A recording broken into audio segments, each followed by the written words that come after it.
Hello, everybody, and welcome back to the Fantasy Hockey Pucks podcast. It's a big one, ladies and gentlemen. It's number 100. I'm your host, Antonio Capos, alongside Ben Rutledge. And, special occasions require special effort. And yes, they certainly outfits, do.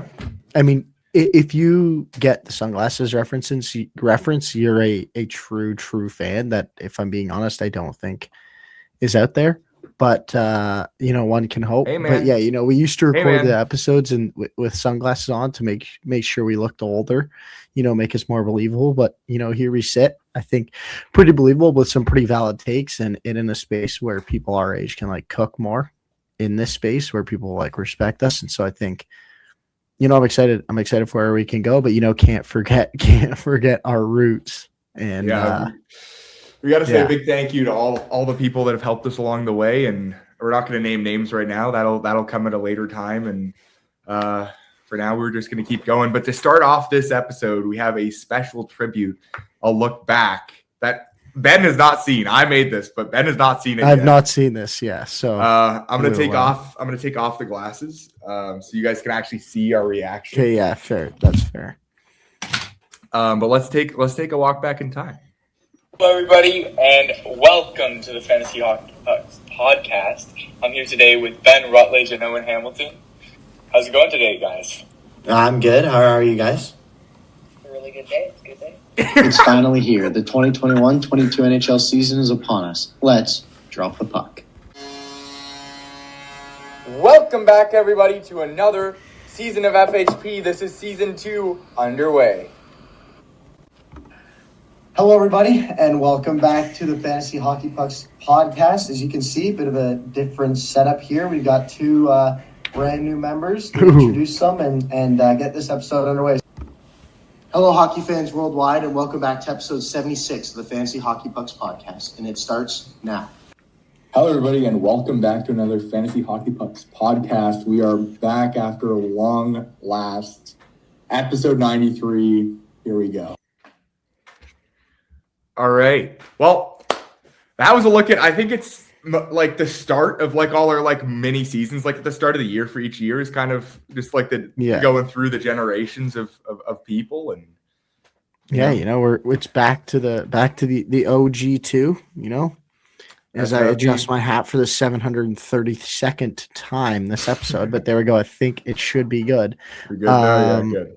Yeah, but it's a lot of people, all those people are still in the background in case anyone's wondering, where's Azim, shout out Owen, obviously Ugam and Jake, more recent members, but, obviously they're all still there. We expect to work them into the content, but just I think for consistency purposes, we just kind of limited it to us. And then if other people are available at certain times for specific episodes, we'll obviously bring them back. And I think also over the summer, you'll get more of a presence from them for sure. But 100%. We prefer to get an episode out every week or twice a week, as we've been absolutely doing rather than with just two of us, and rather trying to coordinate 5-6 people who all live different lives, trying to coordinate them all. It's just not possible. Yeah. And, we got that link back to grade 5. So, and I mean, if we're being real, bro, we got the best chemi. In order to bring you the best consistent pod, this is the best deal to do it. Yeah. All right, so second part of our opener here. We've already listened to our clip of the old podcast episodes. Man, well, first of all, I can't believe Owen sounded so young. That's that was crazy. So did you, though. Let's not let you just get off the hook. So did you. I'd actually like to say that I sounded pretty good. I feel like my voice is I'd hope it's deeper now. I mean, let's be real. You hit puberty before us in more ways than just one, Yes. All right. All right. All right. So the second part of this opener is... Sorry, Mom. All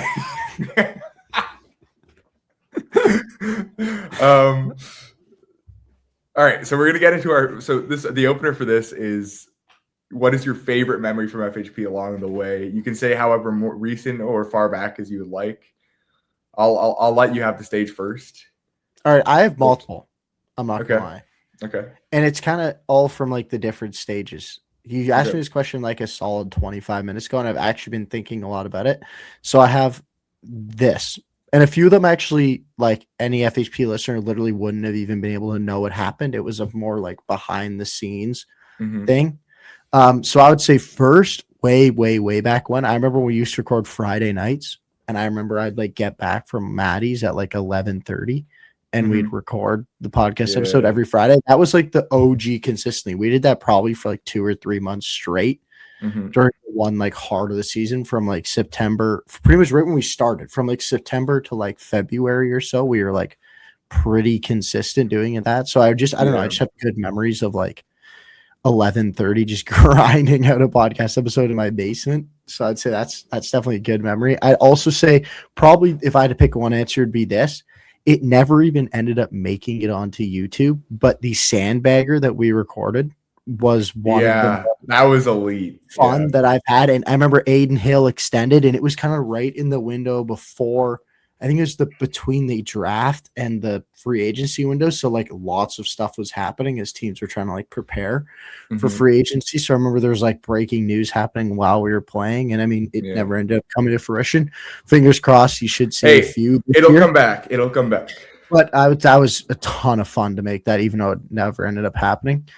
And then I would say I had one more answer. Oh, when the Dobson trade broke, when we were golfing. Yeah, I was gonna say that as one of mine. The draft. That was a ton of fun.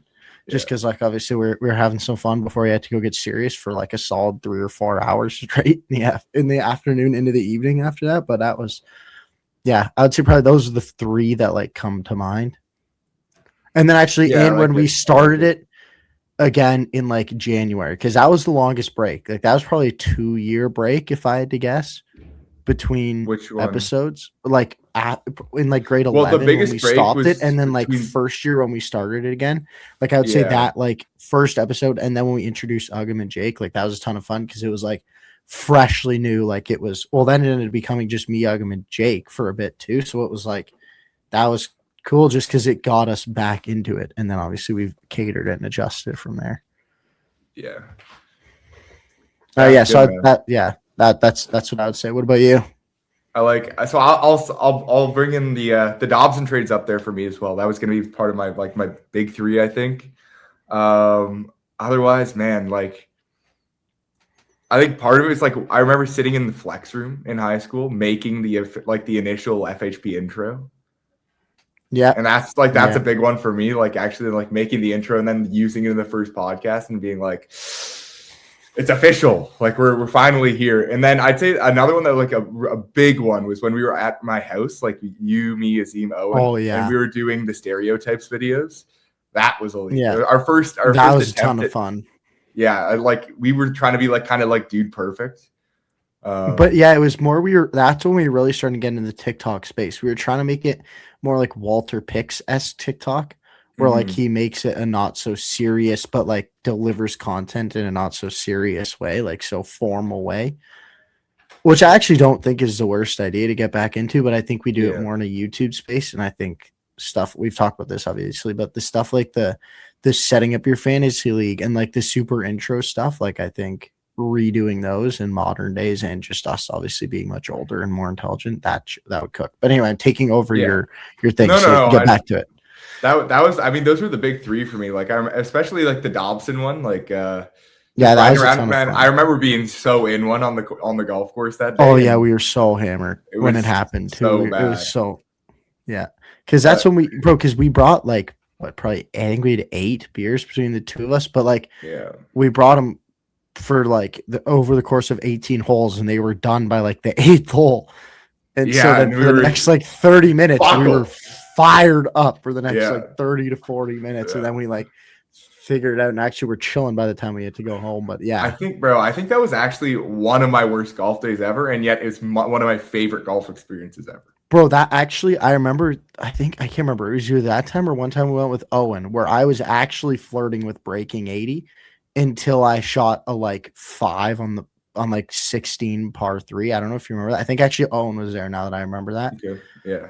That's so the story is irrelevant, but I just remember being so mad when I realized 80 was out of the picture because I was at 78 with 2 holes to play. And I remember being like, oh, that's fucked. Imagine 2 hole-in-ones to break 80. I know, imagine. But one of them was like a par 5. Like it was like not even possible. I know. But yeah. Anyway. How was that? Yeah. Ladies and gentlemen, tonight the rafters are getting a little more crowded. 100 episodes in the books. 100 weeks of waiver wire stress, goalie nightmares, and league-winning trades. You're listening to the 100th episode of the Fantasy Hockey Pucks podcast. Let's drop the puck. You're listening to the Fantasy Hockey Pucks podcast. Yeah, how's We're not dropping on the podcast, bro. That's crazy. What?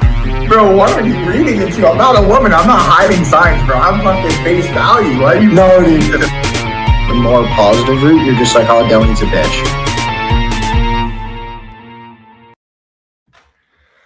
All right, and if you guys have noticed, if you've been paying attention, that is a brand new FHP intro right there. We're trying to get some more original content in there. We felt like the clips of NHL players was getting a little old, and we have enough content and time for a while. Yeah. But now that we actually have meaningful content as us as real people and not just like kind of robots like we used to be, like it feels like it's right about time. Yeah, exactly. And obviously those clips will kind of be adjusted, but yeah, I think you cooked. You know, that's it. Heard it for the first time with the clips tonight, like as we were prepping before we were going. I knew what the like obviously background sound sounded like for like almost like 2 weeks now. We've been cooking this up for a while since like pre-deadline. We've been cooking this up. Yeah. But yeah, you cooked. It sounds really good. I appreciate it. I appreciate it. And you know, as we keep going, I think we'll keep incorporating more and more clips. And what I'm actually most impressed about is I remember all 3 of those. Yeah. Like I remember when all of them happened. Like and we have almost everybody who's been on the podcast in this. Like I don't think we have Azim's not in it, but I think Owen isn't. But Ugham and Jake were laughing. Yeah. Ugham and Jake were in the first clip. Yeah. And then it's you and I and the other ones. And then obviously, I mean, like if we record like sandbaggers and stuff, like that type of content can be incorporated in. Like there's lots of, we're going to be doing a lot of goofy stuff, hopefully over the summer months, really. So yeah, we'll definitely be releasing some cool content and updating the intro. But yeah, you cooked. I appreciate it. And talk about cooking. Let's get into a little bit of what we were cooking up this past weekend. Obviously, you guys don't know yet, but I went up this last weekend for St. Paddy's at Laurier with Benjamin and crew. You know, Ugham and Jake were there too. We'll give you you guys did not hear that, but this is a little look into what we were doing. Yeah.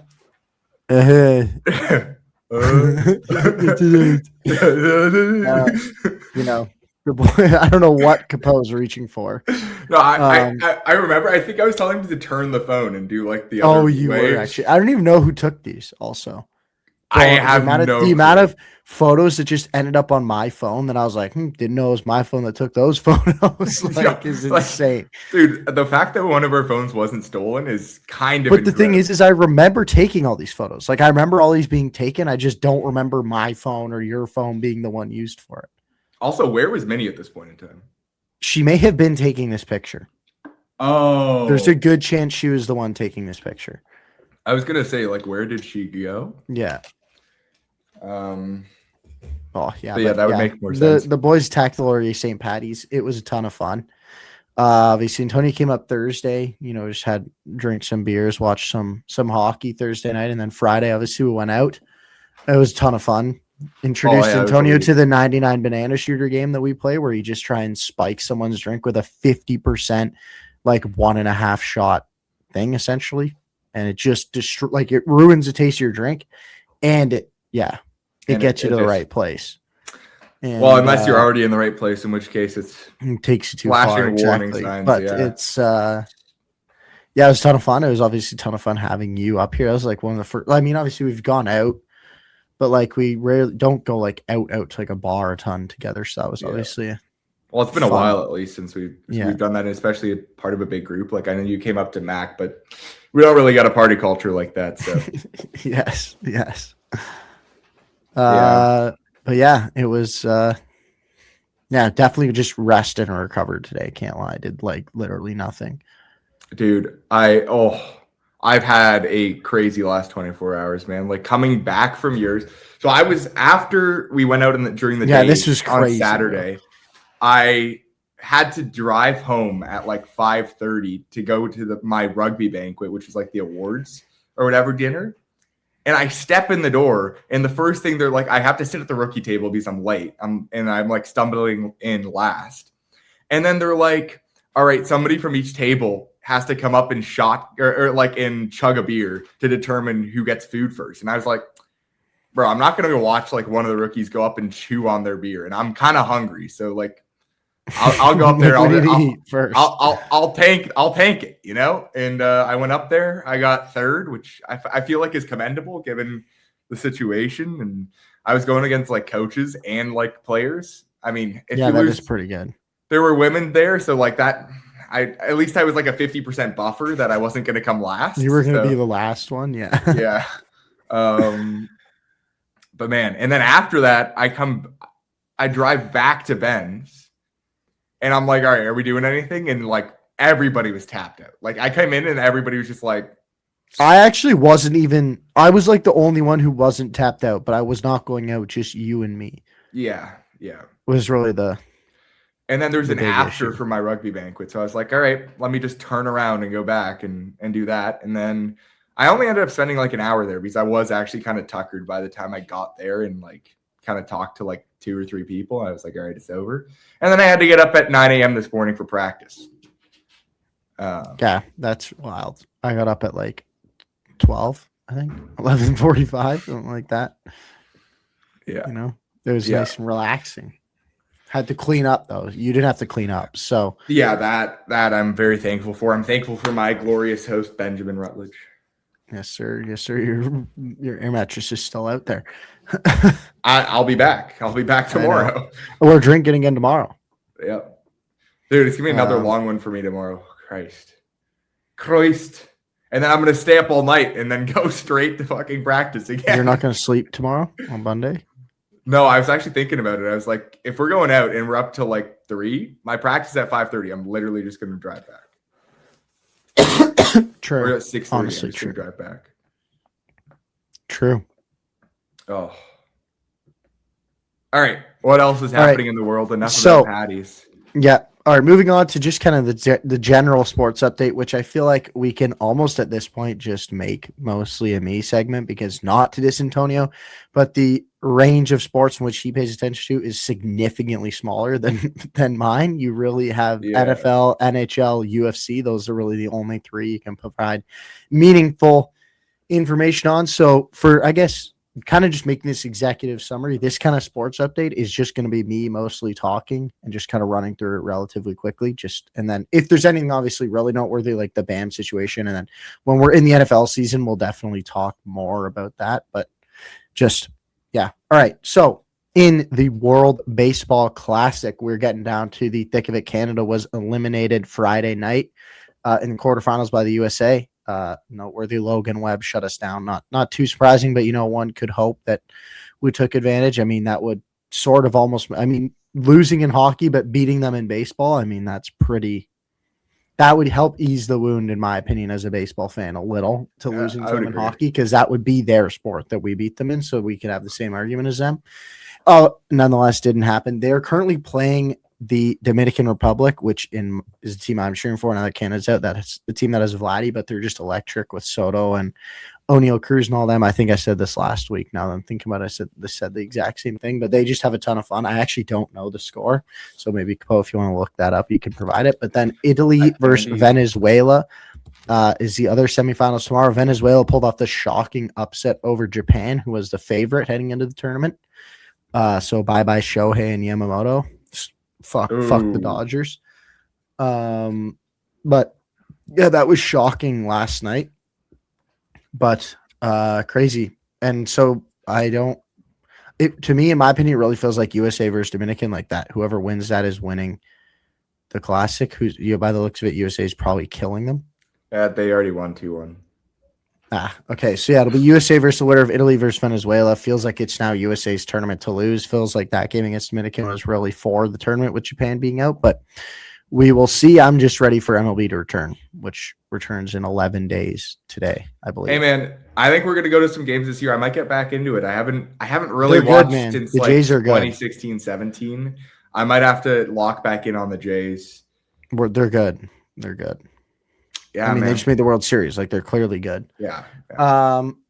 And then in the world of F1, I did not watch the race. I am actually an F1 fan, and I'm a Ferrari fan, so getting more into it as Ferrari's pretty clearly the second best team here. But, for North American fans, the first, 3 races are literally in the middle of the night. Like, this last race was at 3 a.m. last night. So, there was just no chance I'm committing to watching that. I just don't care enough.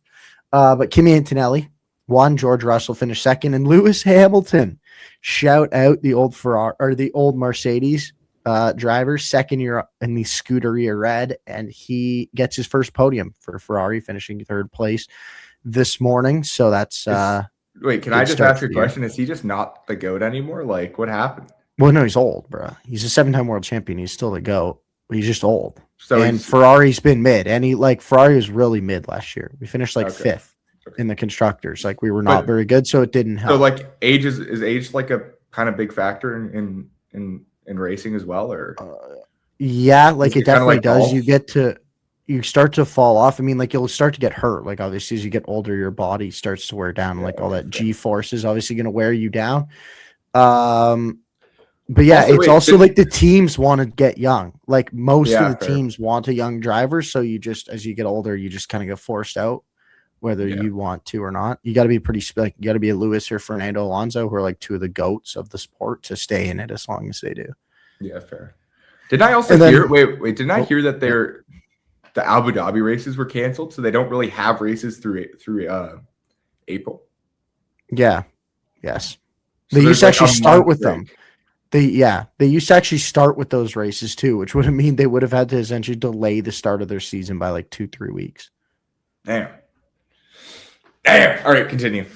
And then the last thing is tonight, or this evening, I guess, the March Madness bracket was officially released. I actually have not looked at it yet. All I know is that Michigan got one of the 1 seeds, which means they're considered a top 4 team, which is really. But once we lost to Purdue yesterday, I kind of knew that we weren't gonna get one of the top seeds. But still got the 1 seed. That's all that matters. And then obviously, brackets out now, so I'll be doing all the research. I'm sure Capo will get you, and we normally run a bracket challenge here. I'm sure we'll get you in it, because obviously more people, more fun. We normally I think we threw 20 on it last year.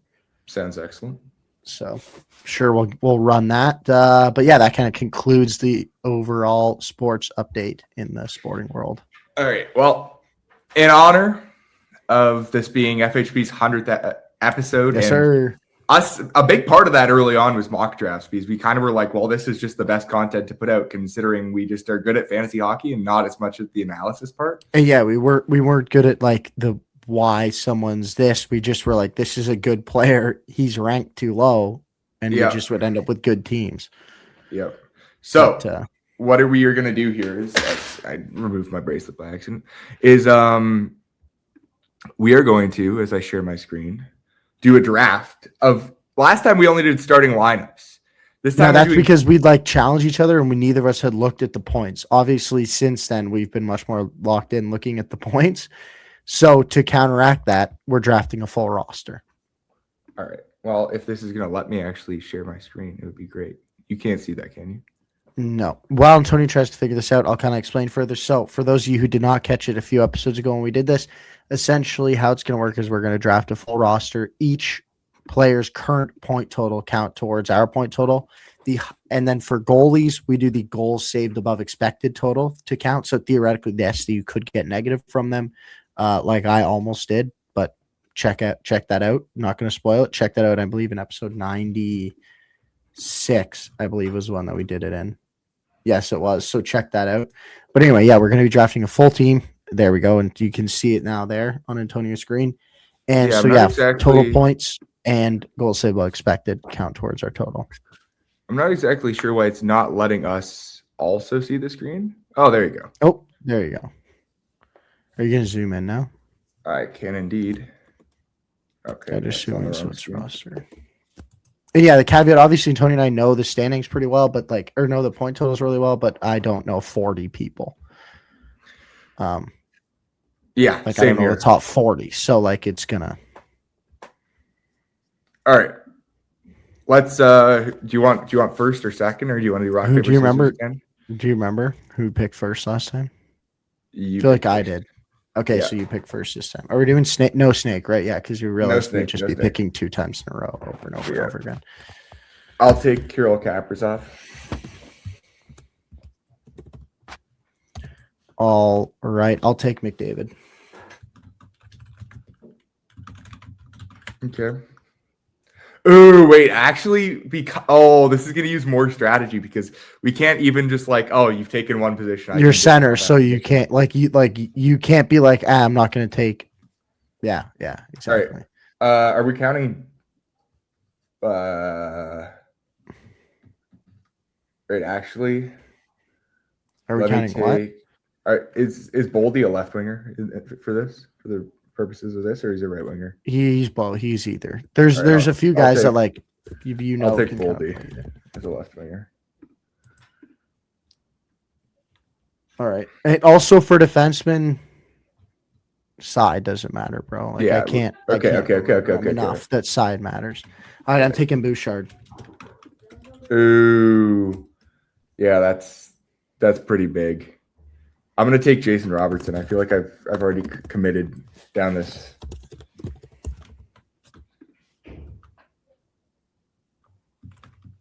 I'm taking Zach Werenski. All right, I will take Kale McCarr. I'll take Lane Hudson. Dude, you're gonna screw me. Wait, stop it. All right, I'll take Nikita Kucherov. All right, I'll take Nathan McKinnon. Chat, I might be cooked. I might actually be cooked now. All right, I'll take David Pastrnak. I'm going to take Ilya Sorokin. Yeah, I feel like I'm behind the 8 ball on this. Help. I'll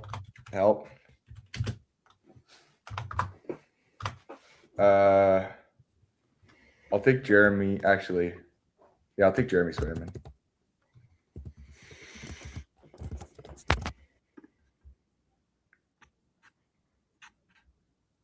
Do you hear me?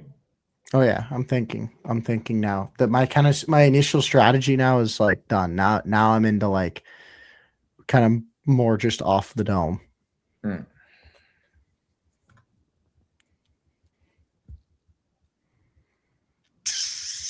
Jeez, bro, it gets shallow. Kind of hard, yeah. This is hard, bro.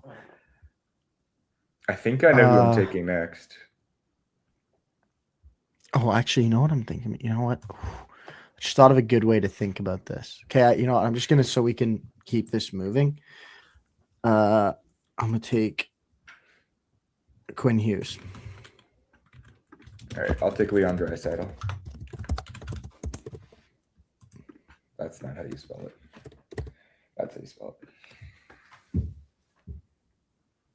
You know who I'm going to take that's actually underrated? I'm taking... No, actually, I don't have to take him yet. I'm going to take Kyle Connor. Okay. I'm going to take Macklin Celebrini. Thank God. Oh, that's a good pick, actually. It's a good pick. That's huge. I was so far behind in the center circle. I'm taking Rasmus Dahlin. All right. Oh, I got to start filling out the D, man. Christ. God,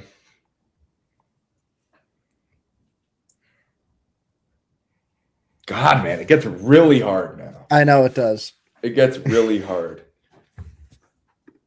Mikko Rantanen. I know. I thought about him. I just know he's been hurt, so his point total won't be as high. I'm going Nietzsche's. Okay. Bro, I'm trying to remember now. I can't even remember players like that. I know. Same. I'm running out of the players that I remember. Miro Heiskanen.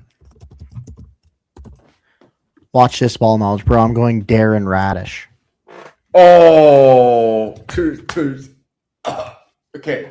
Look at that decor, bro. The decor just might have killed me. I honestly, you had the right strategy in mind in the last one in loading up on the D. There just were too many that had enough that it didn't matter. But bro, the fall off after those like initial elite ones is ridiculous. Like you get into like most of them are in like 30 points. I don't think you were going to keep going, dude. You went Bouchard. I was like, well, because you kept filling up the good wingers. So I was like, I can't think of a good winger off the top of my head. So I'm just going to keep going with the defenseman who I can think of. We just watched that video by M-Bon. By M-Bon, bro, and I'm tapped in on the D now. Pause. I just said tapped in on the D, bro. I'm aware of what you said. All right. You just finished your D. Okay, I don't need to do any more D. It's you. Is it me? Also. Are you sure? Yeah, I just took Radish. Didn't you took Miro and then I took Radish? Okay. Who's been good otherwise?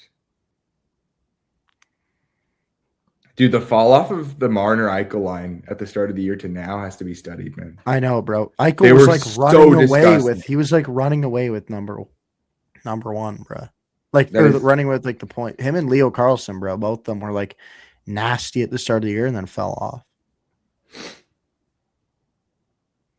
Oh man, who's been like really top heavy this year?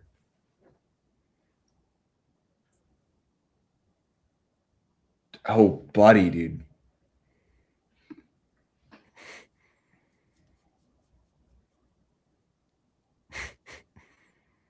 What are you laughing at? I'm gonna go Wyatt Johnston. Yeah, that's a good pick. Okay, I'm gonna take my guy just so I got him, Mark Scheifele. Oh, that's a good one. Yeah. Holy shit! What did I just do? I have him on my Fantrax team, bro. So I know I think he has 80 points now. He's been like underratedly nasty. Dude, a good one would have been Brad Marchand if he didn't get just absolutely injured. Destroyed. I know. I'm trying to think of the top players on teams in playoff positions.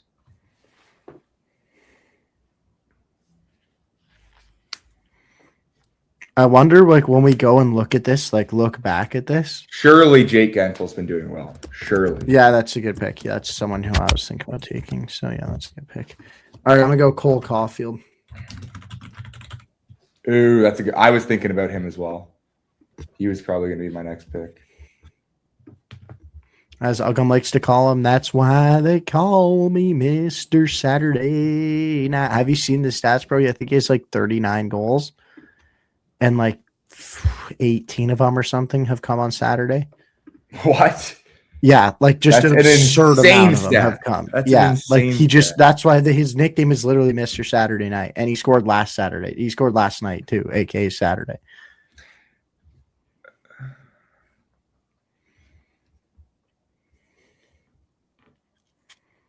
Dude, who's been cooking for Carolina?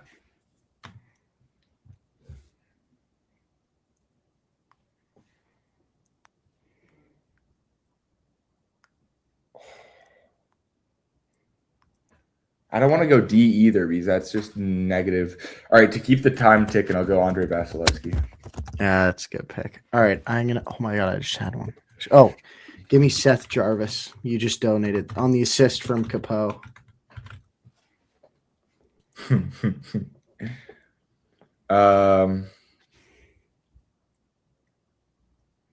else out there has been good?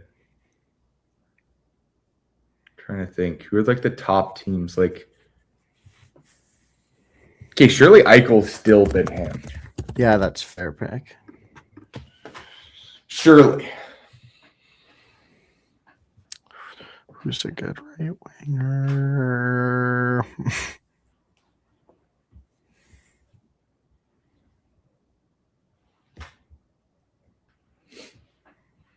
Dude, this is difficult.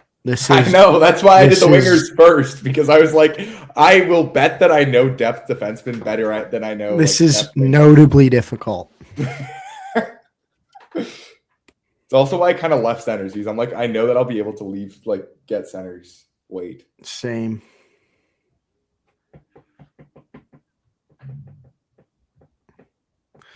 Dude, I can't think of anything. I can't think of anything. Especially when you're on the, like, when you're the one up on the board too. Yep.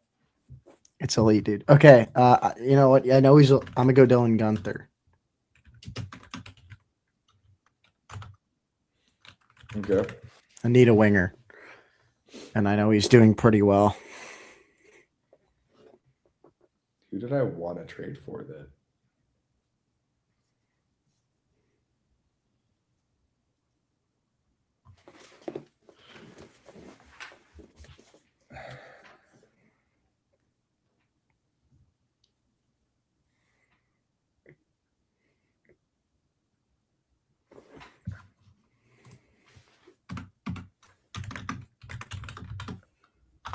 This is not ideal, man.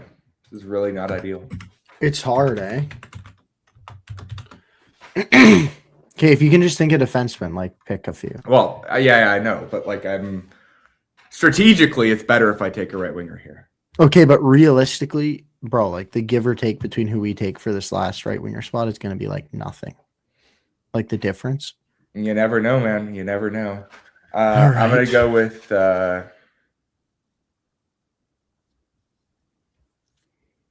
fuck. Actually, I think he's only a left winger. And I don't want to say it because then you can take him. Yeah, true. Morgan Geeky. We'll take that. All right. I've actually thought of a few. Okay, I'm going to take Tage. Okay. Just fill up my center. Yeah. You can just rifle off your D. I'll go Moritz Seider. I know is one of them. Yeah, that's a good one. All right, I'm going to go Logan Thompson for my second goalie. All right. Charlie McAvoy.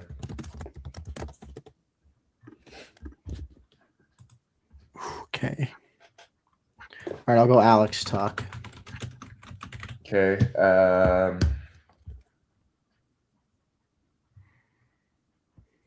Who are the other guys that are there, man? I was so confident that I was going to have this. Matthew Schaefer. All right, I have a question Mm-hmm. about eligibility. With who? Tim Stützle. Bro, he's listed as left wing eligible on Fantrax and Yahoo. I don't know about ESPN, but I know on Fantrax and Yahoo he's listed as left wing eligible. Is he actually? Yes. How did I not know that? Oh yeah, you literally own him. I literally own him. I own him in Yahoo, and he's left wing eligible. And yes, he's center left wing on your Fantrax team. So I feel like you got that. Honestly, dude, he's been. I pretty much strictly think of him as a center, but hey, man, you have to play a certain amount of games to get that eligibility. Yeah, like you have to play the position to get the eligibility. So okay, and my last defenseman.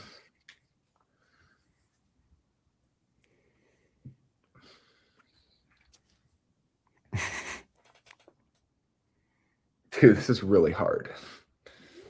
Did you get to defenseman 12 on the points board, and you're like, yeah, I'm not. It's not like I'm. Ooh, Chikrin. I actually thought of two others that would have been good: John Carlson or Morrissey were the other two because they're on my Fantrax team, so I see their goofy off face every day. What's Chikrin's first name? Jacob with a K. Jacob. Yeah. All right. I need to actually. Bro, right now I'm like finding it difficult to just think of left winger, like period. Well, not actually, but like ones who are doing like. I have one that you would like, but I'm not giving him to you. So. No, thanks. Tips.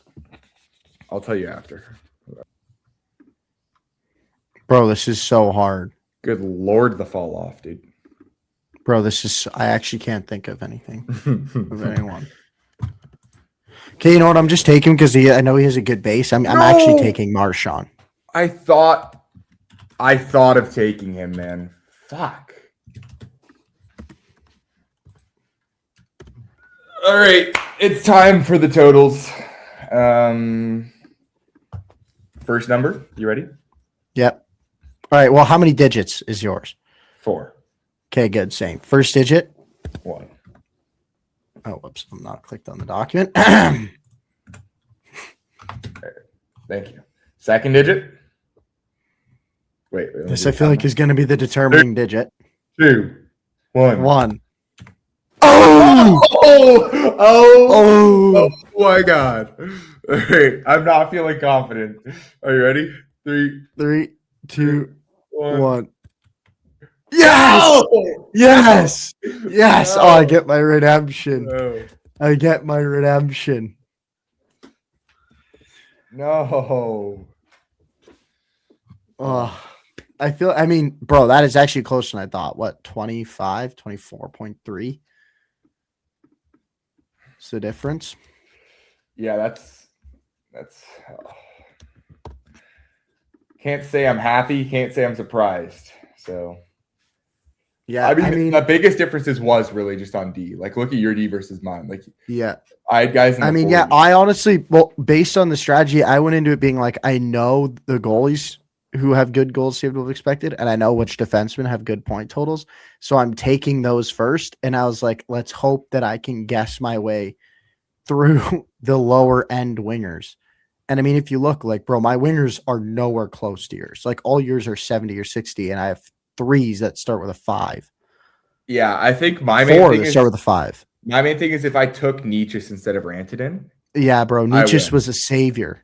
I wouldn't. Yeah, if I take Nietzsche instead of Rantanen, I think. Well, I mean, that's only 11 points difference. Yeah, but it becomes. I 22. guess it would have been both ways. Yeah, but I would have probably taken Rantanen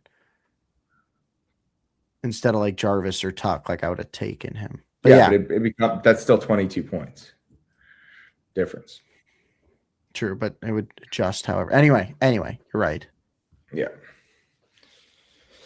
All right. Let's keep her going. I beat you by 24, but anyway. All right. Were you just doing the math? Is that why you went silent for like a second there? No, I was actually ready to move on, and then I was like, wait, I literally beat you by more than 22 points, so that adjustment alone would not have been enough. All right, whatever. Stay salty. Actually, I will stay salty. You lost. I know. I'll stay salty. I'll stay salty. All right. All right. Let's move on to recent news. I forgot the audio, but we'll have it for next week. Did you have audio cooked up for the recent news? Yeah, I did. All right. Damn, it was Capoe's pulling out all the stops for episode. I was. You'll see that. It'll be here next week. Don't That's worry. my fault. To be fair, you didn't tell me that you had that. I would have allowed that to been worked into the script easier if I had known. No, it's okay. No, it's not like I had it ready queued. I forgot to add it into the StreamYard. Whatever. Let's keep it going. Recent news, fire him off. All right. So John Carlson debuted this afternoon with the Anaheim Ducks against the Canadiens. He's back. He's healthy finally, and I needed him. On the more negative side of things, Jake Sanderson is week to week, and that's tough. I mean, that's probably most of the fantasy season he's probably done for. Listed at week to week. That's typically minimum 2 weeks when they list you as week to week. So we'll see. Maybe he comes back from that. Ottawa needs him badly, so they certainly will rush him back. Another guy that the team needs back very badly, Dylan Larkin, as well as week to week. And we'll get into that a little later on. Yeah, but I heard he was projected back on the 27th. I know that's a little far out, so it could definitely change, but that's the day exactly. I think he's a very similar timeline to Sanderson. He's going to be rushed back. I expect to see him back before the end of the regular season, but for fantasy purposes, that's tough, and I don't expect them to be the same player when he returns. Continuing with the negative news, my captain, my captain, Auston Matthews is done for the remainder of the season. He has a grade 3 MCL tear after suffering a knee-on-knee hit with Radko Gudas, who has been suspended 5 games in return for the knee. So obviously, Wow. Matthews is droppable. 27 goals, his least goals in his career. Yeah. Damn. This has to be close to the least amount of games he's played. Well, he played 52 games in one of the seasons, and he had 40. I know in the 56 game season, yeah. And he's actually had 3 other seasons in the 60s and had 30 plus goals in all of them.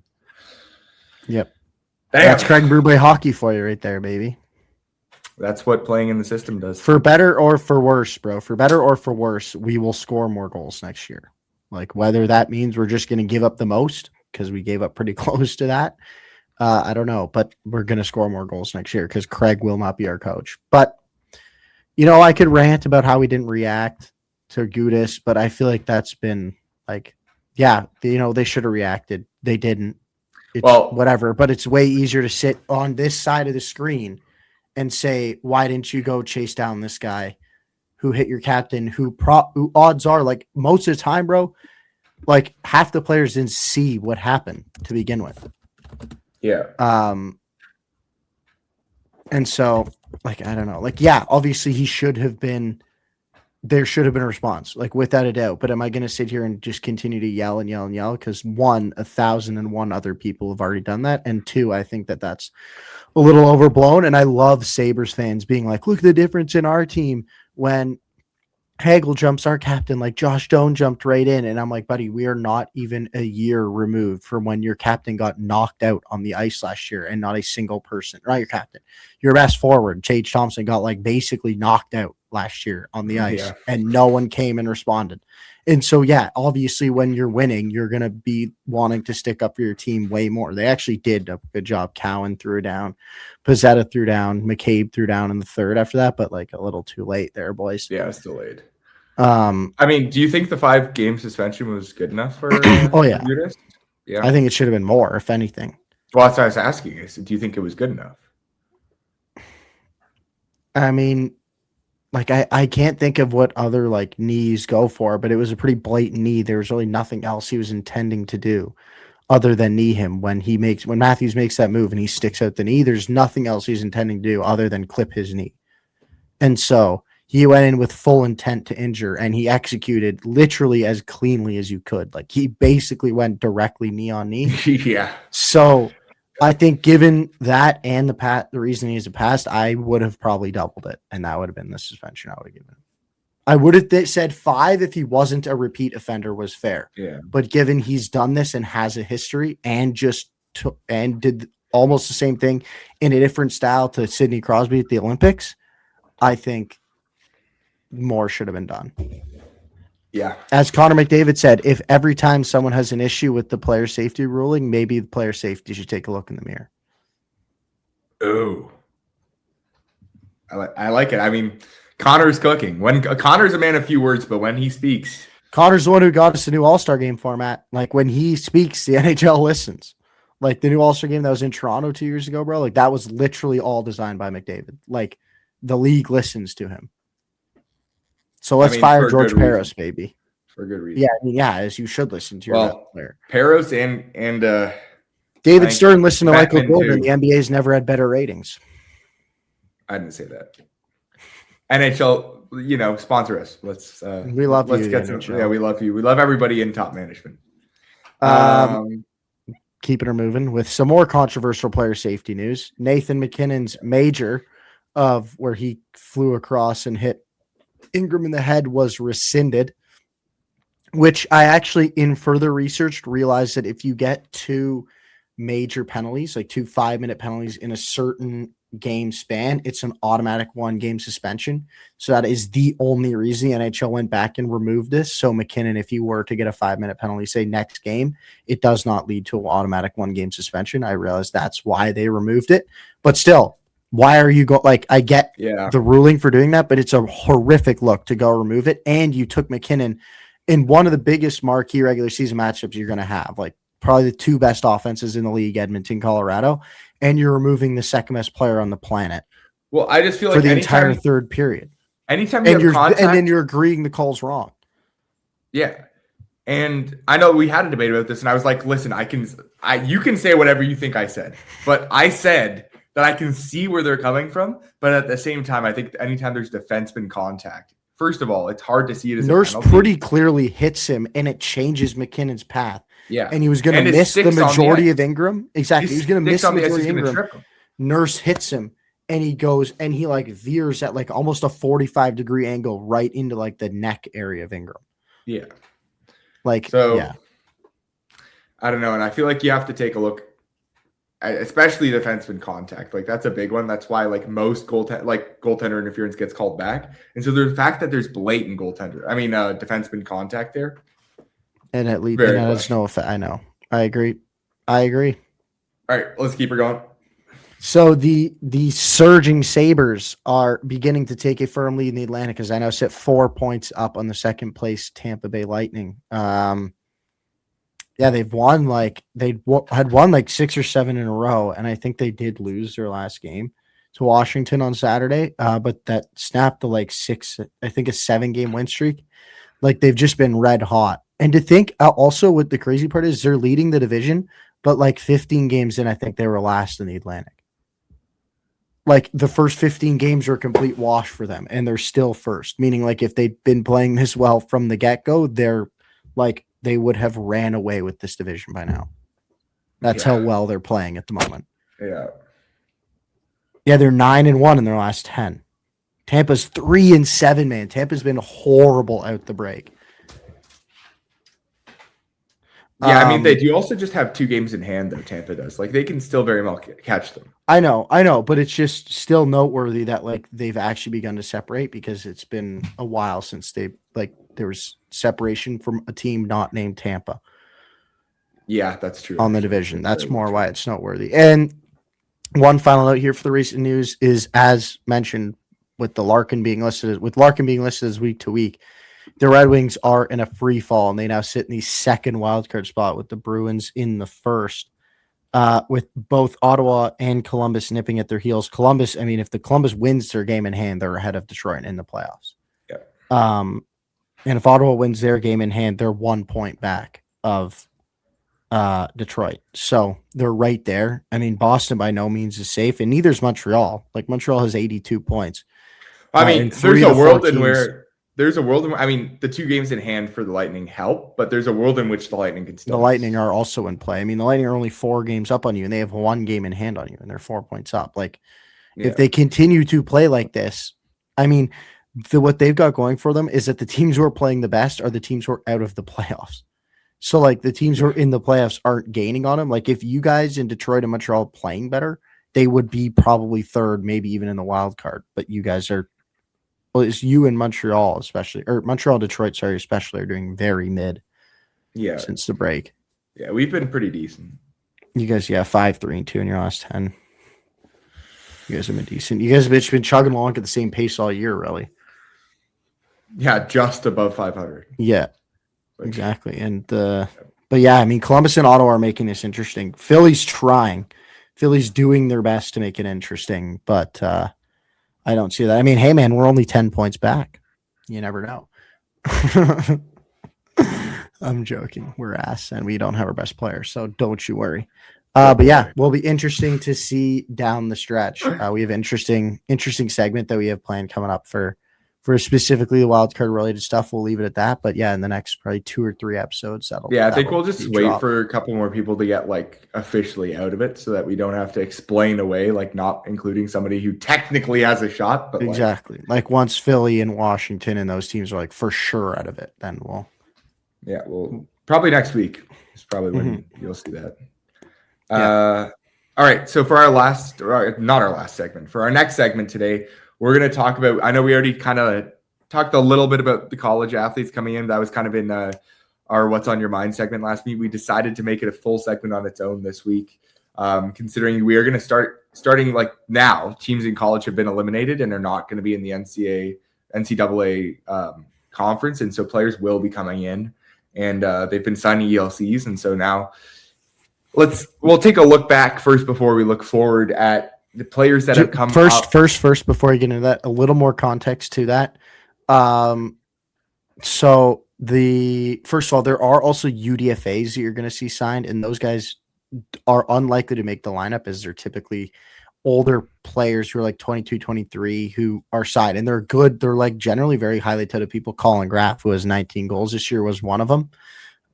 Where they get signed out of. Typically the 2 or 3 you see that sign first are like, those are the big ones that have possibility to make real NHL impact. The rest are kind of pretty like low risk, very high flying guys.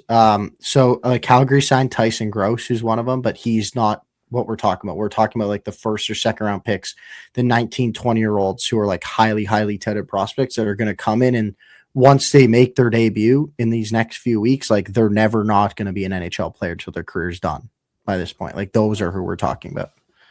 All right. Exactly. And so as I was saying, looking back, we're gonna take a look at some of the players that have come in around this point in the season, whether it be from college, which is kind of the what we're trying to show you with the relationship with players coming up from college now, or whether they're coming up from the AHL, which is also something to keep your eye on. You see it less now. You see more people coming straight from college, but yeah, there are still people that do come from the AHL at the end of the season. And we'll give you 2 examples right off rip here. The first one being Connor Hellebuck. He played 30 games in the AHL in 2015-16, only to finish the year in the NHL. He played 26 games, had a .234 goals against average, .918 save percentage in 26 games. Did I say 26 games twice? I don't think so. I don't know. Okay. Anyway, that was the start of him being elite, and he has never left the scene. Next one, I'm just going to keep firing here, and basically you can interrupt me if you want, was Jake Gensel. This, we were talking about it before the podcast, maybe one of the most underrated rookie seasons of all time. Quite possibly. He came in second half of the season, basically at the All-Star break, and had 33 points and 16 goals in 40 games. And then in the playoffs had 13 goals, 21 points in 25 games, and they won the cup. Yeah. Yeah, that's nasty. Like actually maybe one of the greatest rookie seasons of all time. Mostly the playoff run and the fact that they won the cup. And I think he was playing first line with Sid when they did that. If you add them together, that's a 54 point in 65 game rookie season with 30 goals. Yeah, I know. No, don't get me wrong. I'm not saying that, but I'm saying like the regular season stats, like there's probably 200 to 300 rookies who have had a better season than that in the history of the NHL. I'm more what makes it nasty is what he did in the playoffs. Yeah, and that they won. Yeah. All right, moving on. The next one. This is the first one. Both of these like rapid fire because they're pretty small. Yeah. So these are the guys that have come straight from college in recent years. Well, recent. 2016-17, Clayton Keller, 2 points in 3 games. 2016-17, Charlie McAvoy, 3 points in 6 games in the playoffs. 2018-19, Cale Makar, a goal and 6 points in 10 games in the playoffs. Quinn Hughes, 3 points in 5 games in the regular season. Those were both 2018-19. 2020-2021, which is probably the one that most people think of when they think of a college player coming up, is Cole Caulfield, who had 4 goals, 5 points in 10 games in the regular season. And I don't have a stat line for the playoffs, but he also played the first round. He played through to the finals that year. Yeah. Yeah. He was pretty good. He was not above point per game, but he had like 4 or 5 goals, like 10 points, something like that. Yeah. 2022-23, Matthew Nyes had a point in 3 games in the regular season, then a goal and 4 points in the first round. And with the Leafs, Jimmy Snuggerud last year had a goal of 4 points in 7 games in the regular season, then paired it with 2 goals, 4 points in 7 games played in the first round of the playoffs in that heartbreaking defeat to the Jets. And also last year was Ivan Demidov, who's another one that people might think of. He came from out east in Europe. He had a goal and 2 points in 2 games played in the regular season and 2 points in 5 games played in the playoffs. So what's the main takeaway from this for you guys is the highly touted prospects who sign right away and come and play 2 to 3 NHL games for fantasy purposes those are very valuable games played. They're obviously going to be available on your waiver wire in non-dynasty formats because no one's going to own a player who's been in college the whole year. So when it gets announced that they signed and you know they're a good player and they're going to play and you have a roster spot available, they're immediately an ad. Like the 2 that come to mind this year are James Higgins and Cole Hudson. And even if they played 3 games, look at the numbers here. Most of the time they're going to get at least 2 points in 3 games.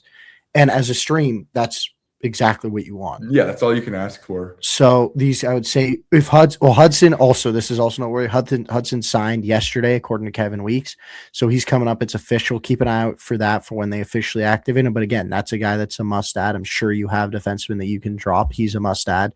That's Lane Hudson's brother, in case you're wondering. So you can guess the type of player he's going to be and the type of electricity the Caps hope to be getting from him. And similarly for James Higgins and the Bruins, he qualified for the. Oh no! What did they qualify for the? No, they didn't qualify. They just kept going in the. Yeah, they're going to the championship. Semis. Okay, so yeah, he'll be there soon. Much like Hudson. Well, and that one's a big one. He's immediately slotting into the top 6 as well for the Bruins, who need a center. It's probably him and Lindholm are going to be their 2 top 6 actually, centers, so I'll say he most likely will be top 6. Well, he's not a third line player, so like you don't play him on the third line because he doesn't play like a third line player. No, there's nothing off Edmonton. The way that they're playing the team right now, he'd be with Geeky and Minton on the third line, which would be a great fit for. I would call that your second line, but yeah. That other line with Higgins on this line and the offensive capacity for it goes much higher. That other line will be used more defensively, which is their role. Yeah, they're just cooking really well right now. Yeah. So yeah, those are like both those guys are must add. Hudson's a must add right now, and Higgins once he signs are a must add. That's honestly all I got to say on that. Yeah, and I think we'll as they come along, and if we see anybody come up that we really are liking, we'll mention them in future episodes. But for now, those are the guys to keep your eye on. Yes, sir. All right. 1 second. Antonio cooking, but I guess I'll fill the time. Oh, there we go. We're going to the panic room, ladies and gentlemen. Would you like to get us started off? We're going to do 2 each for the sake of time. We're already. I will get us started off, and it's going to be a controversial one. I have Morgan Geeky. He has 2 goals, 2 assists in his last 10. As we were previously mentioning, the Bruins defense first line of Zaka, Middlestat, and Arvidsson has just been producing like their second line, and it's begun to be used like their second line. And so Geeky's in a like 2B-esque role now, which is limiting. But he obviously is still playing well, but he has nights where he plays only 14 minutes because of the situation he's in. He obviously has nights where he counteracts that with 23 minutes, like a heavy power play night, or a night where the Bruins are losing early. But in an average night in a close game, he's only playing 15 to 16 minutes a night, where he was getting over 20 before at the start of the year, and he was playing with Pastrnak 5-on-5. So I think the dip in production is kind of expected because he went from playing one of the best players in the world to playing less minutes with not as good line mates. Well, yeah, they're like, okay, you're really good. You've scored 30 goals. Now go carry your own line. And he was like, exactly. I don't know how to do that. He was I was an elite complimentary player, dog. He's like, I'm an elite Robin. I'm not a Batman. Yeah, exactly. You said that perfectly. And so my panic level is like an 8, bro. Like he's been not very good for a decent amount of time now. Like his stats overall just keep falling. And I would definitely say I'm concerned. Yes, me personally, I don't know. Here's my thing. Panic's like an 8.5 out of 10. Here's my piece. I think that Geeky is very he's not the player that he was at the start of the year, but at the same time, he's not this player. Like, I think if he continues to struggle, they will just put him back with Pastrnak. I agree. That's really the only thing I would save this, because if he doesn't get put back with Pastrnak, he's almost heading towards being a drop come fantasy playoffs. Yeah, no, I wouldn't say. Bro, 4 points. I don't know what his last I can't look at his last 20 Well, before that, he was on a 7-goal game streak. I mean, game goal streak. In his last, he's just very hot and cold. No, in his last 30 days, he's played 9 games and he has 2 goals, 1 assist in his last 9 games. Can you look at his 60? His last 60, he has 18 games played, 9 goals, 6 assists. So it's better when you include that, especially given that that's 8 goals and 5 assists. Or sorry, 7 goals and 5 assists in 9 games compared to what he's doing before. Yeah. But I just still think, it's mostly the fact that like he's having games where he's only playing 14, 15 minutes a night that I'm just like, yeah, we'll see what if happens. He's on the first line, that doesn't happen. We'll see what happens if and when Hagen slots in. Yeah, I don't know, man. Like, okay, just give me a number. My number personally. Well, first of all, for Dynasty, I'm not worried. But second of all, for yearly, I'd say it's at like a 5 because I feel like it can very easily be fixed if he keeps like not cooking. Yeah. I wouldn't. I might be getting a little extra like nervous, but I don't know, man. I just feel like there's. I guess it could just move him back, but you guys are doing pretty well. Yeah, the issue is the team's performing and he's not. And you have other lines doing well. Like just because he's struggling doesn't mean everyone else is. Yeah. I don't know, man. We'll see. But that's definitely one that I'm watching and definitely someone that if trades are still active in your league, a player that I'm not afraid to ship off. If you can convince someone that the last 60 days are a more accurate reflection than the last 30 days of his production. All right. My first panic room player, he is Trevor Zegras. He has 5 points in his last 10. Actually been doing a little bit better down the stretch here with 4 points in 5 games. But on a team with the Flyers, who's going to be kind of out of contention pretty soon and not really playing for anything, I don't. Especially like in yearly leagues. So let me clarify. This is all yearly leagues. Like none of these players are really carryover. No, seeing all their names, none of these are carryover. Worried. Yeah. Like this is all just rest of season. But I agree. Like but I mean, Philadelphia. What's more concerning is Philadelphia is doing well and he's not. Like Philadelphia is really starting to win and finding ways to win games, and he's contributing for sure. Like it's not like he's doing nothing.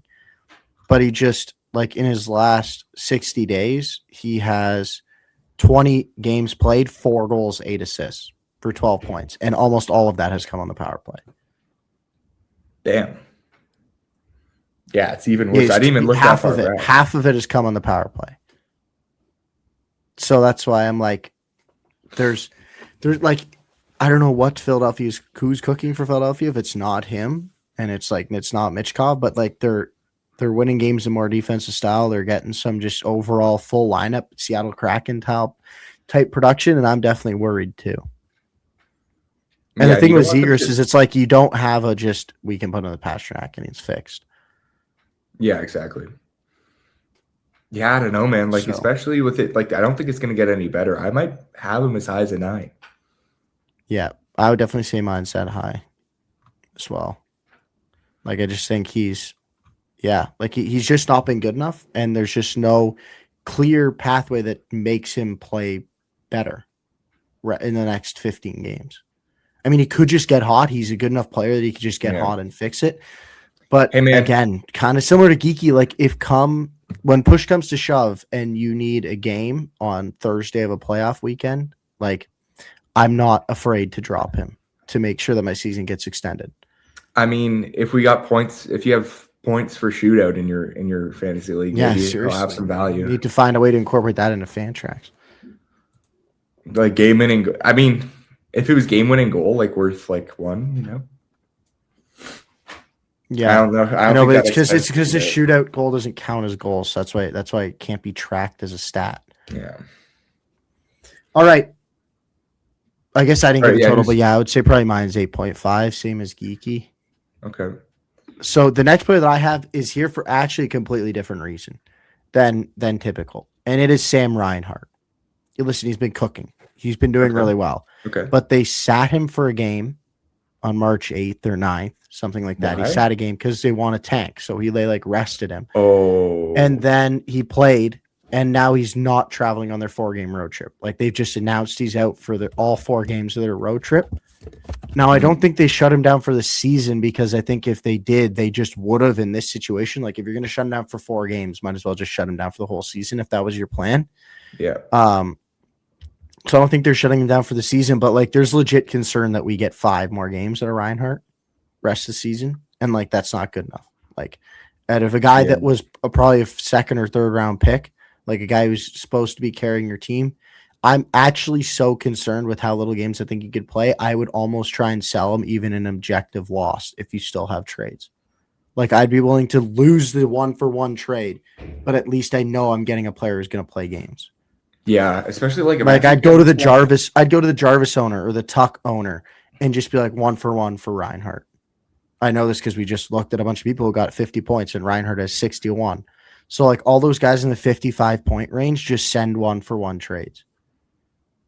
Yeah, I actually like that a lot. You can get. Like, I'm very concerned he's not going to play very much, and so I just try and get rid of him for whatever you can, because not someone who's not necessarily as tapped in is not going to realize like, oh, he's out for 4 games, like, but he's you know what I mean? It's rest related. It's not actually injury related, and so yeah, I like that a lot. I like what you're cooking. I think you're cooking. You're cooking, yes, sir. Yeah, I'd say with the unpredictable, unpredictability. Thank you. I thought that's what it was, but I was just I didn't want to look like I thought in too, so don't worry. But you said in, and I was like, that doesn't sound right. Yeah. Of like being rested versus being injured, like. I mean, let's be real. These players are all injured enough that they could miss games and like pass an injury report for actually having this injury. They just like in a normal season game, they just like battle through and it's fine because it's really not that bad. But like when they want to lose, they can use that as a legitimate reason why they're not playing. Yeah, it's like how I can practice with my bone bruise on my heel, but if it was like, oh, like could I list you as injured with a bone contusion on your heel? Like, yeah, sure they could. All right, bro. You're not in the show, buddy. What's your next panic room player? All right, my next one is Lucas Raymond. He, over his last 9 games, has 6 points, which is actually pretty good. Did I read that wrong? Over his last games, he has 6 points.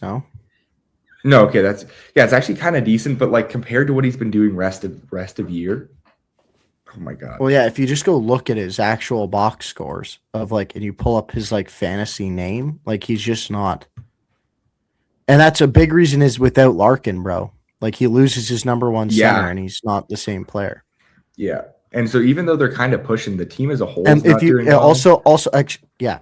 The big reason what this is for is Larkin got hurt in the March 4th game versus Vegas, which was subsequently Raymond has played 1, 2, 3, 4, 5 games since then and has 1 goal. And those are the games that Larkin has not played in. Yeah, he's been booty. He's been cheeks. So I really think, I mean, it makes sense. Like if you look at the wings centers without Larkin, it's horrible. Who's like Andrew Kopp? I think their centers right now are like Casper, Comfer, Casper, Finney, and Sheldon Dries. Those are their 4 centers right now. They actually right now Raymond is playing with Perron, Casper, and Raymond. That's their second line at the moment. He's playing with Perron, Casper, and Raymond. No, I'm saying okay, whatever. You get what I'm saying, yeah, because Kopp, Larkin, Branson, Nygaard, and Rasmussen are all hurt. So yeah, I mean, yeah, that's just a tough look. That Red Wings lineup is very injured, and it wasn't that deep to begin with. They were heavily cooking from that DeBrincat, Comfer, Raymond line, or DeBrincat, Larkin, Raymond line. Sorry, like doing the majority of the work. And I think also with Raymond on that line, I'm actually very concerned. Like you can't drop him. You're really just kind of stuck at this point. You just gotta hope Larkin can get healthy. Yeah. Or they put him with DeBrincat again because they're like, we need one line that can do something. Yeah. I don't see them doing that. I think you just gotta hope Larkin comes back. I know. Yeah, that's really the only hope because otherwise this ain't being fixed. Yeah, I'm at a solid. I'll say it. I'm at an 8 because like as soon as Larkin comes back, I do think it'll be fixed. But I'm at like a 7, kind of similar reason. But I also think he's a good enough player. Like he's better than a Geeky or a Zegras where he could just kind of fix it on his own. Like he can carry his own line, and so he could start playing well. He gets some more used to the line he's with, which is why I'm at a 7 instead of an 8.5 where I've been with Zegras and Geeky. This might be the Bruins bias in me, but I think Geeky is better than Raymond. I don't think he has more potential. I think he's better right now. Okay. Make this a clip, and I'd like to see the reaction you get. All right, bet. We'll see. I mean, that alone will just tell me everything. Or this is a guy who had 72 points 2 years ago, 80 points last year, is above point per game right now. Like, okay, you can think that, but like Geeky has not, and he's disgusting defensively too. Okay, well, I'm talking about fantasy relevance. I get that, but he's been better for fantasy, bro. Like Geeky has 57 last year, and he's 57 currently. Those are his 2 career highs. Raymond has a 79 and 80, and he's already at 66 this year. Like, what are you on about? Just Geeky, like his goal scoring ability is just off the chart. Cool. When he's 30 points lower, I don't care if he has 10 more goals. He's not 30 points lower. He's 9 points lower. 57 to 80, bro. That's 23 points. Last year. Okay, last year. We're talking about this year. Okay, yeah, sure. He has 9 more points. I'm talking about right now. And he has less goals. But like, you're diabolical if you think Raymond's better than Geeky. I can't lie. Like, that's insane. I agree. You're diabolical if you think Raymond's better than Geeky. That's exactly you're agreeing with my statement. Whatever. Honestly, make this a clip, and the internet can solve this all for you. All right, go roast me, guys. Oh, go roast me, guys. With that, we'll move on to our next segment. To our next segment.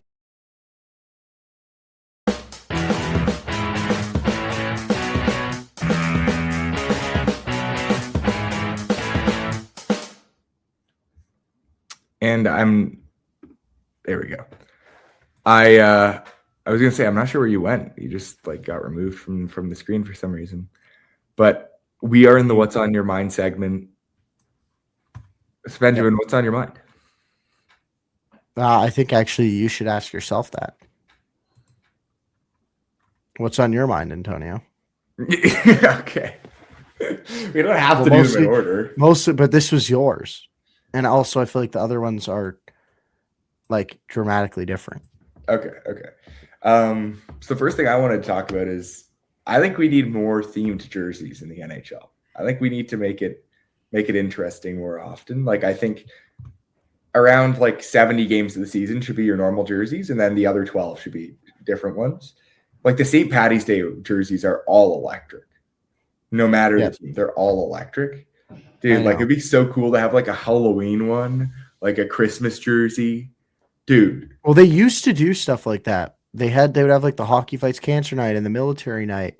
And then they went into like the Pride Night stuff. And then there was all that like Provorov sat out wearing it, and like certain players would just sit out wearing it. And so then they canned all the but don't make it like warm-up jerseys. Like don't make it. I know. Just do holiday. I know. I'm telling you though, that's why they were canned to begin with.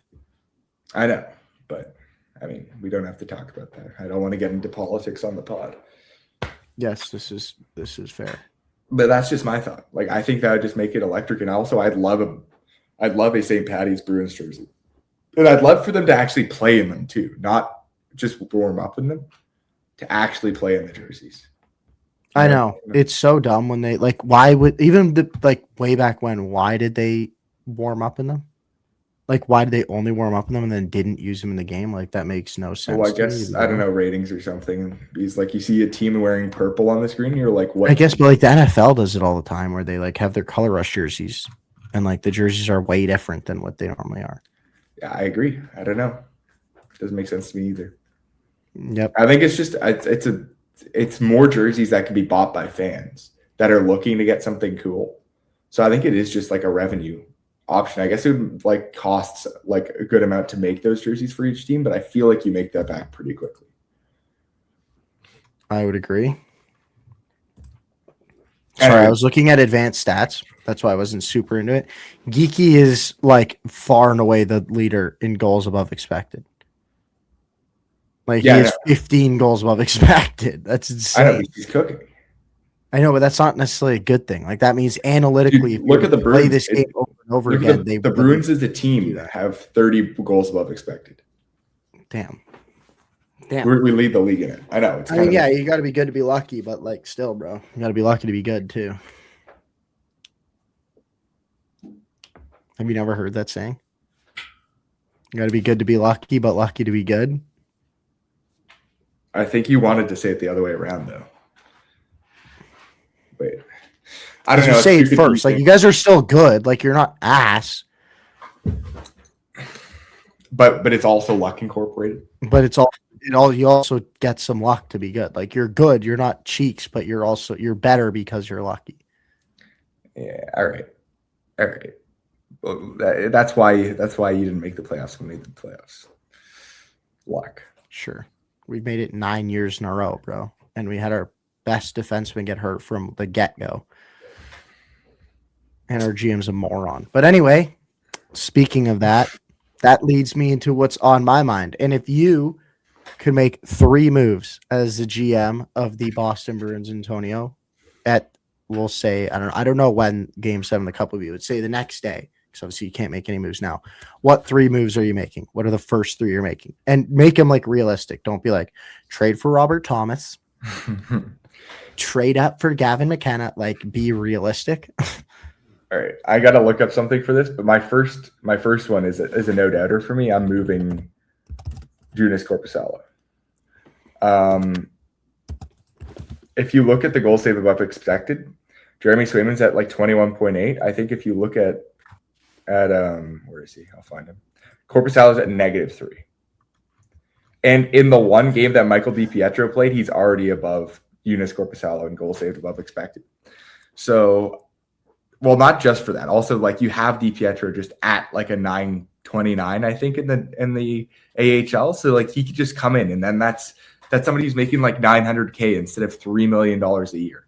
So I'm trying my best to move Korpisalo anywhere, even if it's for. And look what happened with Bussy. Like, you guys waited to let Bussy play, and it hurt you. He left, and now he's a great NHL goalie who's now extended on a great deal for Carolina, and you have the chance to avoid that same pitfall with DiPietro. Yeah, I don't know why we wouldn't do that. It makes no sense to me, especially when the Korpisalo is like, literally last year there was a whole locker room thing where he was saying that I should start over Swayman, which, to be fair, he had a good string of games in there, but you're never going to start over the franchise young goaltender. Like, 26 for a goal is young. Yeah. Anyway, so that's move number 1. Move number 2. This is a lot different for me. Like, I was at a place last year where I was like, sell Zeke, sell Middlestead, sell Zaka, not Zeke. What the fuck's Zeke? Sell Zaka, sell Middlestead, sell Arvidsson. But I think now, like, we're gonna lose Peak, so he's gone. I'd say, like, if you haven't already, call up Hagens, get that guy starting with minutes, and I might also call up Dean Letourneau. I'm not gonna lie. I think if we, like, that might be my 3 moves right there. I think if you run with first line being Geeky, Hagens, Pasta, come back with Middlestad, Zaka, Arvidsson, and then the third line is like Minton, Letourneau. Who's not enough? Like the other guy that you haven't. Yeah, who's not enough? Thank you. I think that's a solid top 9 right there. And Letourneau, both Letourneau. Yeah, assuming Letourneau and Hagens fit, that is a much better sounding top 9 than you've had in a really long time. Like, if they can come in and play to those roles, like Letourneau can be a 15 to 20 goal power forward on that third line, and Hagens can be a 15, 20 goal, 40, 50 assist setup guy on that first line with those 2 goal scorers. That works, but obviously it expects a lot of 2 teenagers. Well, one of them will be a teenager. Letourneau will be 20, I think, when he's playing. But, like, yeah. I don't know. I think, and then you can look at mixing in guys like Liesel or. I mean, it also gives you. There's better defensemen available in free agency than there are forwards, so it also gives you money to go try and go big game hunting on the defense core. Well, that's why I also feel like you could almost. And also opens up the ability. What actually this opens up the ability to do is a Huznatanov, Lowry, and a third for a quality piece of either forward or defenseman. Yeah. Well, and we haven't even talked about Matthew Poitras. Like, Poitras is still a guy in our NHL. He's probably he's gone too, I think. Yeah, well, I think we're moving him for sure because, like, he doesn't fit. Like, at this point, you're probably going to play Letourneau over him because he's younger. Yeah. and he's like more upside. Like I really think as a middle six, I think as like a third line center, he could be really like. I would love for Leafs trade for him. And play him on the and play him as our 2C and see what happens. Have Matthews, Poitras, Tavares as our 1, 2, 3 and really, see what happens. I think it's just asset mismanagement, honestly, from Sweeney. Like, I really think, like, I don't know why we didn't keep him up there. Like, he had a good season for us. Why the fuck did we move into the AHL? It makes like literally 0 sense to me. Like, literally, mate, 0 sense. Like, why is he not playing on the left wing with Poitras? I mean, with Minton right now. I would take him over Asimon every day of the week. I don't know. Anyway, that's just me. Like, instead that he went out there and signed $4 million Tanner Jeannot. Yep. What do you think you would do if you were GM of the Leafs? All right. So first and foremost, I'm going to overarching say extend the RFAs, but that pretty exclusively refers to Matisse Michelli. I would say like I would give him 3.5 by 3. 3.8 by 4, something like that. I think that would 100% get it done. Like he's making 3.4 right now. He's an RFA, which means we're going to have a little more control over the contract, but we'll give him term. He's only 25. Like I'm not afraid to give him term. He has the skill set of a top 6 player and he can work. He's not a top 6 player, but he has the skill set of a very good top 6 player. If you can find who he fits with best. And I mean, Tavares and Nylander has been that. And that's really allowed him to find his game. And like he got another assist tonight. He had 3 points against Anaheim on Thursday. He had an assist against Buffalo on Saturday. Like he's on fire right now. He's low key bordering on must add territory in fantasy leagues if he keeps this up. Like and listen, I love the Leafs, but like, I've been trying to be like cautious with him over the last few games, but like he's just at like 7-8 games where he's just been nasty. So, and then obviously the RFAs extend down to extending Robertson, Quillen, and Henry Thrun. I like all those guys. They're kind of more depth pieces, but again, they're cheap, and I like what all of them are doing. The second move is I'm approaching Morgan Riley, and I'm saying either you waive and you get to pick where you go, or we're buying you out. Ooh. I mean, you'd very much prefer for him to say. I think he would waive it. I really do think, and also like be like, listen, like. You're one of the best Leafs defensemen of all time. How it's ended, different story. But overall, he's still one of the best Leafs defensemen of all time. He had a 70-point season. Like he was really, really good when in his prime. And I think like you don't want it to end in a buyout, which is why I think he'll be like, like I'll waive so you can trade me because it's pretty embarrassing to get bought out like across the league. Like that's really seen as a very negative thing to have happen to a player as it should. And so I think we trade him. You don't really look to get any big assets in return. I used the Trouba trade as very similar. They got they got Urho Vakanainen and they traded away Trouba and a 4th, something like that. Like you take a flyer on a fringe NHL guy who's somewhat younger so you can get, and for the other team, they hope they can revive Morgan Riley. And then the last move I'm doing is kind of a combo, most because I'm running out of moves, but I would trade OEL and sign Darren Radish. I think Radish is a key solution if we want to genuinely retool. He's only 30, so you can give him. Think Tampa's going to not sign him after? They don't have any money, bro. How much is they're paying all their forwards? He's making $975,000 right now, but he's going to get probably, I would say, between 6.5 and 7.5. I mean, look at what like Orlov got in free agency a couple of years ago, and like they have like no money, and like everyone's signed, but like he's gone. He's so clearly gone, and so I think he's the power play replacement. He's the first pairing right shot guy to play with McCabe for next year, and he's two-way. He's our offensive defenseman, but he actually has two-way ability, unlike Riley, and he's a right shot. That also gives our right shot Radish, Tanev, Carlo on the right side. Like that's just objectively a good decor because Tanev's going to be healthy again next year. That also then allows for what's his face to be expendable, Carlo, because he's now our third pairing guy. So you can look to flip him for like I remember him for Byram was almost a trade that happened in the summer. I would look to do almost exactly the same thing, where you acquire a younger defenseman, preferably a left shot, And then you move OEL out. You could keep OEL and roll McCabe, Radish if you got him, OEL, Tanev, someone, Carlo, which is a pretty good decor. Again, the Radish over Riley really, and a healthy Tanev really fixes it. But again, I think by moving OEL, you could get a first and a prospect for OEL, and I would just simply prefer that over any value he could bring next to Norris caliber. Like, I just think a 34-year-old who's like, we don't need him. Like, that's just not what we need right now. And I would honestly even debate into especially Carlo. If you're trying to retool now, like exactly. But I think the thing about Radish is you could sign him for 7 years, give him 7 by 7. And even if the first or even second year we're not competing, I think at 30, only 30, and a defenseman who's not have that many miles on him, like he can be useful into 34, 35. And so I think you can get a lot of useful years out of him, even if you have to waste the first one or second. Yeah. That's my guy, bro. Like, that's who I think could really, really turn this around, because I think he's really legit the more I watch him. Like, I think this is not a fluke. I think he's this good of a player. He's just finally put it all together.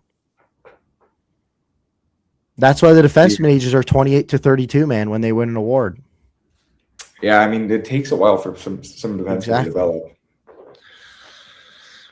I mean, mostly it's 25 when you start to see them get really. So I guess if I were to extend Michelli, trade Riley and OEL, and sign Radish, those are like the moves. Those are if I had to headline it. Okay, I like it. I like it a lot, actually. And I feel like all pretty realistic. I don't know how much that helps you in 1 year, but I think it rights the ship a little. No, but that's what I mean. But I would like move OEL. I'd move Carlo. You're like moving out pieces and you wait. And I think Radish can be a part of a team that contends in 3 to 4 years, not just a team that contends next year. Yeah. I feel like you've kind of gone from a team that was like a step ahead of us to a step behind us, but I think you're now going to get to a place where you're. Well, also Brube's gone, which I think is underratedly going to really change this team, because like we were very mid last year, and it got covered up by really good goaltending and the fact that Matthews and Marner and Nylander just did their thing. It's really weird. It's odd that like now we're in going into fourth year. It's kind of the same situation, but switched for us in terms of our team's like situation. Yes and no, though, because your core is still the same age as my core. No. I'm talking about from our teams in grade like 8. Like you have we weren't as old though. Like Marchand and Bergeron were like early 30s. Like our guys are still late 20s. Like it's still not the same. They were not. I mean, dude, they were like 31, 32. Matthews and were 28, like 8 years ago. Marchand is 29. And Bergeron was over 30. Pasternak was really young. Yeah. But like I would not say my main thing is I would say we're literally you guys a year ago. But I trust who's at the helm way less. Okay. I mean, I just feel like Hagen's we're really similar, man. Hagen's, but you got Hagen's as a result of last year. We don't know how this year's going to conclude. What if we pick top 5 and we get there? Okay, I guess so. You know what I mean? So. And you got Hagen's, like you can't say that. And like Letourneau is Danford. Like Danford's our defense prospect who's underperformed a little bit, but like is still expected to be a top 4 defenseman, much like Letourneau is expected to be like a second line winger. Yeah, that's fair. I guess. So like we're very similar. I just don't trust who's at the helm. Yeah, I got nothing else. I'm looking forward to. I think next year we could look at the Bruins Leafs being like 2-3, 3-4 in the Atlantic. Yeah, where it'll be tight again. How both our seasons go, it could be. I mean, even if we stand pat, I actually think a new coach and a healthy Tanev and a healthy start to the year for everyone, we could be a wild card team. Yeah, and I think it's only up for the Bruins, if I'm honest. I don't see this dipping from here. Man. Unless your prospects literally flop, like unless they don't develop whatsoever. Unless we go like 0-3 on like Zellers, Letourneau, and Hagens, they just all. And Minton's development stunts, and he's suddenly a third line center instead of what you think he could be. Yeah. Well, here's hoping that it does not go that way.